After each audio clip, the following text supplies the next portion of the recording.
আমাদের পক্ষে রিপোর্ট দেন, আমাদের পক্ষে রায় দেন, আমরা বুনিয়াদী শিক্ষা দান করি, কোরআন হাদিস সব কিছু শিক্ষা দেয়, কিন্তু আমাদের কেন অবহেলা, আমাদের কেন নষ্ট করে, আমাদের সাথে কেন তারা এরকম গুণাবলী করছে, এই বিষয় ছাড়া মুসলমানের কাছে চাই।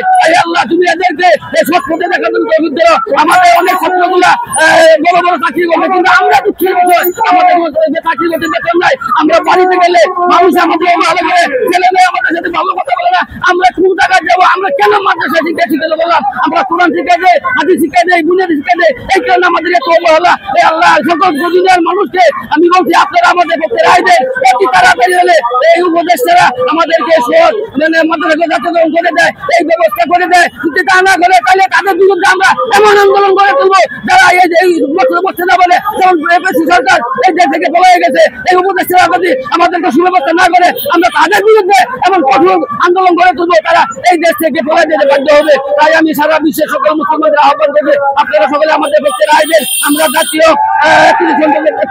গ্রহণ করা হয়, আমরা সকল বাংলাদেশের মুসলিম শিক্ষা, ইসলামী শিক্ষা শিক্ষিত করে বাংলাদেশ থেকে একটা সুন্দর ভাবে রাষ্ট্র করার জন্য আহ্বান চেষ্টা করি। এই বলে আমি সকলকে আহ্বান করি আমার পক্ষে।